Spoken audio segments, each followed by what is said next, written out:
औज़ुबिल्लाहिमिनश्शैतानिर्रजीम बिस्मिल्लाहिर्रहमानिर्रहीम। Assalamu alaikum dear students, my name is Bushra Bashir. My teaching subject is mathematics.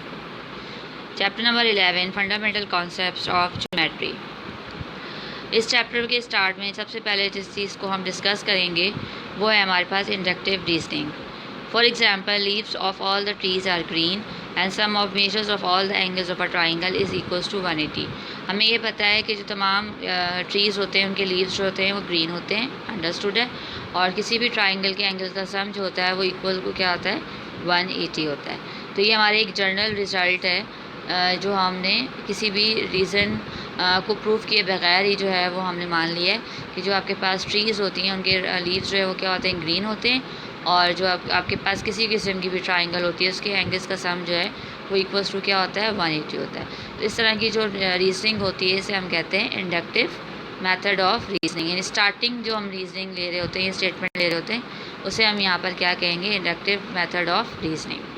Next जो है वो हमारे पास है डिडक्टिव रीजनिंग। डिडक्टिव रीजनिंग का मतलब ये है कि हम जब हमने जनरल रिजल्ट ले लिया इंडक्टिव रीजनिंग में तो उसके ऊपर हमने डेफिनेशंस अप्लाई की, कुछ रीज़न्स अप्लाई किए, उसको प्रूव करने की कोशिश की। तो जो हम प्रूव करते हैं इंडक्टिव रीजनिंग को, तो जब वो चेंज हो जाता है रीज़न तो उसे हम कहते हैं डिडक्टिव रीजनिंग। उसके बाद हमारे पास some important concepts of geometry है, बेसिक कॉन्सेप्ट्स हैं, जिसमें सबसे पहले जो है वो हमारे पास है कोइंसिडेंट पॉइंट्स। अब कोइंसिडेंट पॉइंट्स का मतलब ये है कि अगर हमारे पास दो पॉइंट्स हैं, for example P and Q, और वो एक ही लोकेशन में मौजूद हैं यानी एक ही एरिया में मौजूद हैं, तो हम ये कहेंगे कि वो कोइंसिडेंट पॉइंट्स हैं। और जो P और Q होंगे वो क्या हो जाएंगे, इक्वल हो जाएंगे। सिमिलरली अगर आपके पास दो लाइंस हैं L1 और L2 और वो एक ही लोकेशन में या एक ही एरिया में मौजूद हैं, तो जिस तरह से हमने कोइंसिडेंट पॉइंट्स कहा था उसी तरीके से ये हमारे पास क्या हो जाएंगी, कोइंसिडेंट लाइंस हो जाएंगी। और सिमिलरली जो है वो आपके पास जो L1 है, जो लाइन 1 है वो लाइन 2 के क्या हो जाएगी, इक्वल हो जाएगी। और these lines are called coincident lines. उसके बाद हमारे पास आता है कॉलिनियर और non collinear points. Collinear points का मतलब ये है कि आपके पास अगर 2 या 3 या 4 पॉइंट्स जो हैं वो एक ही लाइन पे लाई कर रहे हैं, जैसे फॉर एग्जांपल यहाँ पर आपको नज़र आ रहा है A, B एंड C, तो A, B एंड C जो है वो एक ही लाइन पे लाई कर रहे हैं। इट मीन्स कि ये कौन से पॉइंट्स हो जाएंगे, कॉलिनियर पॉइंट्स हो जाएंगे। और जो D और E जो है वो क्योंकि वो लाइन पर मौजूद नहीं है इसलिए उन्हें हम कौन से पॉइंट्स कहेंगे, नॉन कॉलिनियर पॉइंट्स कहेंगे। यानी कॉलिनियर पॉइंट्स वो होंगे जो एक ही लाइन पर होंगे और नॉन कॉलिनियर पॉइंट्स होंगे जो एक लाइन पर नहीं होंगे, यानी लाइन के अलावा आपके पास कहीं पर भी हो सकते हैं, तो उनको हम कहते हैं नॉन कॉलिनियर पॉइंट्स। उसके बाद हमारे पास आता है line segment. Simple line segment को अगर आपको मैं डिफाइन करूं तो आपके पास smallest part of a line, यानी आपके पास जो लाइन होती है, स्ट्रेट लाइन होता है, वो एक्सटेंडेड होती है, यानी आप उसको 2 साइड से एक्सटेंड कर सकते हैं। उसकी एक्सटेंशन हो सकती है दोनों डायरेक्शन में, तो यानी लेफ़्ट साइड पे भी हो सकती है और राइट साइड पे भी हो सकती है। उसी लाइन में से अगर मैं कोई स्मॉल पार्ट जो है वो अलग कर लूँ तो उसे मैं कहूँगी लाइन सेगमेंट। और जब आप लाइन सेगमेंट को शो करेंगे तो A भी लिखेंगे और उस पर एक लाइन लगा देंगे जो ये शो करेगा कि ये किसको शो कर रहा है, लाइन सेगमेंट को शो कर रहा है। जैसे यहाँ पर आपके पास जो है वो स्क्रीन पर आपको नज़र आ रहा है AB, तो AB जो है वो हमारे पास क्या हो जाएगा, लाइन सेगमेंट। अब देखें यहाँ पर दोनों साइड्स पर एरो नहीं है, एरोज इसलिए नहीं है क्योंकि ये एक्सटेंड नहीं हो सकता है, क्योंकि ये स्मॉलेस्ट पार्ट है किसका, लाइन या स्ट्रेट लाइन का। उसके बाद हमारे पास आता है रे। रे में क्या होता है कि आपके पास एक साइड जो है वो फिक्स्ड होती है और दूसरी लाइन जो है वो साइड जो होती है आपकी वो एक्सटेंडेड होती है। जैसे फॉर एग्जांपल आपके पास सन रेज़ होती हैं, तो सन रेज़ में जो सन है वो फिक्स पॉइंट है और उसमें से रेज़ निकल रही हैं, तो आपके पास एक साइड जो है वो एक्सटेंडेड हो गई और दूसरी साइड जो है वो आपके पास क्या हो गई, फिक्स हो गई। तो इसे हम कहते हैं रे।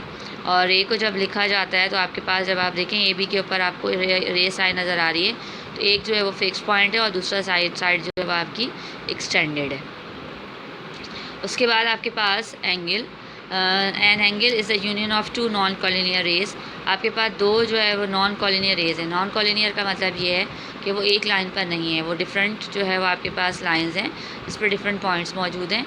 और जब वो दोनों रेज जो हैं वो जब कंबाइंड हो जाती हैं, जैसे यहाँ पर आपके पास AB रे है और आपके पास BC रे है, और वो जो है वो एक ही पॉइंट पे जो है वो कंबाइंड हो रही हैं, और जिस पॉइंट पे वो कंबाइंड हो रही हैं वो पॉइंट जो है वो आपके पास क्या नज़र आ रहा है, बी नज़र आ रहा है। और जो एरिया कवर हो रहा है आपके पास ए बी और बी सी रे के दरमियान में, उसे हम कहते हैं एंगल।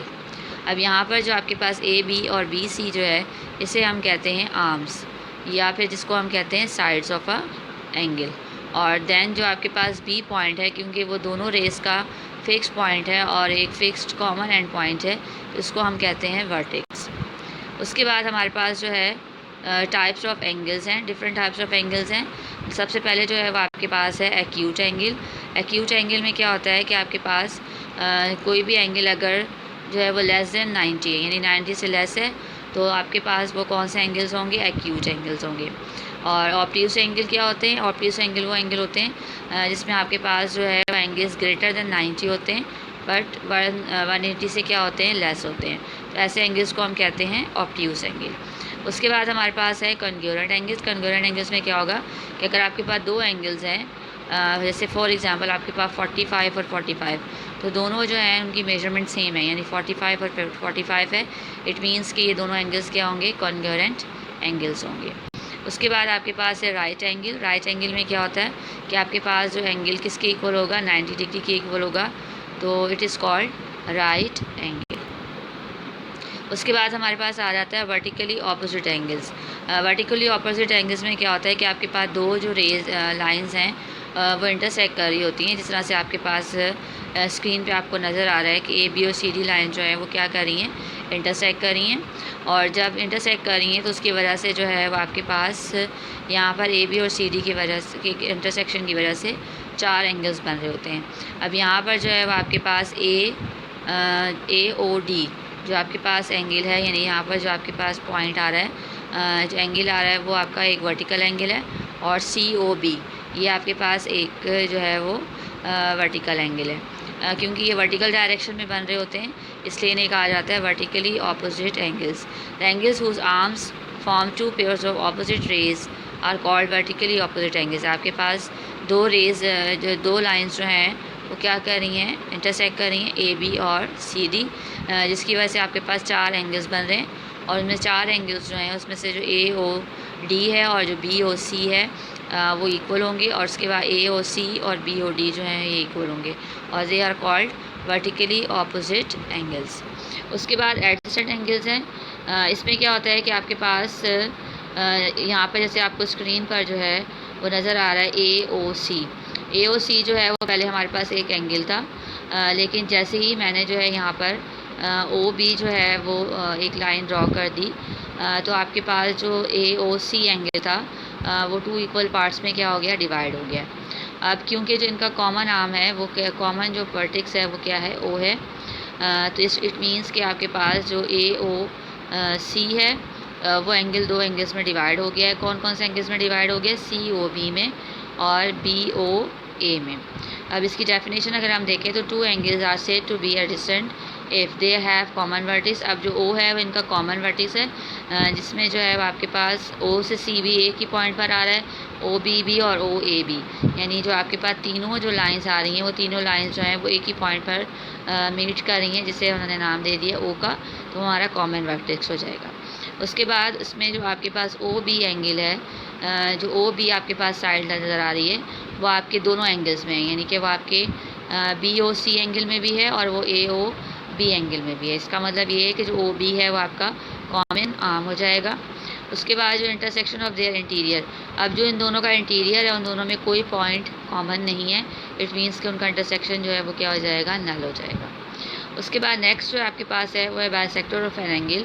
बाइसेक्टर का मतलब ये है कि अब यहाँ पर आपको स्क्रीन पर नज़र आ रहा है कि सी बी ए जो है वो हमारे पास एक एंगल था, और जो बी डी एक लाइन अगर मैंने वहाँ पर ड्रॉ कर दी है, तो जो आपका एंगल है वो टू इक्वल पार्ट्स में क्या हो गया, डिवाइड हो गया।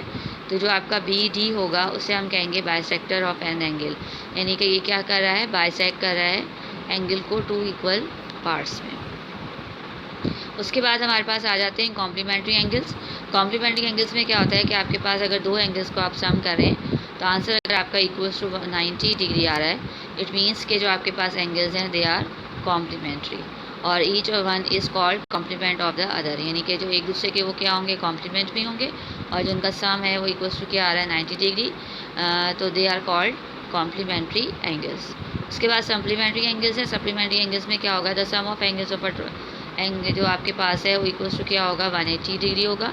जैसे आपके पास कॉम्प्लीमेंट्री में 90 डिग्री था, तो सप्लीमेंट्री में क्या होगा कि एंगल्स का सम अगर 180 की डिग्री की इक्वल आ रहा है, इट मीन्स कि वो कौन से एंगल्स होंगे, सप्लीमेंट्री एंगल्स होंगे, और एक दूसरे के वो क्या होंगे, सप्लीमेंट होंगे। उसके बाद आपके पास परपेंडिकुलर है। परपेंडिकुलर के लिए याद रखें कि जब भी दो लाइन्स इंटरसेक्ट करेंगी तो वो परपेंडिकुलर डायरेक्शन में अगर इंटरसेक्ट कर रही हैं तो वो कौन सा एंगल बना रही होंगी, 90 डिग्री का बना रही होंगी। Two lines are said to be perpendicular on each other, जब दो लाइन्स परपेंडिकुलर होंगी each other, if they form a right angle, यानी कि जब वो क्या बना रही होंगी, राइट एंगल बना रही होंगी, नहीं 90 डिग्री बना रही होंगी। और परपेंडिकुलरली जो आपके पास जब हम उसको शो करेंगे साइन से, तो हम यहाँ पर जो है वो उल्टा टी लिखते हैं। तो जब उल्टा टी लिखा जाएगा तो ये शो करेगा कि जो दो लाइंस हैं वो क्या हैं, परपेंडिकुलर कंडीशन में, यानी जो आपके पास ए बी है और जो आपके पास सी डी है, दोनों जो हैं वो क्या हैं, परपेंडिकुलर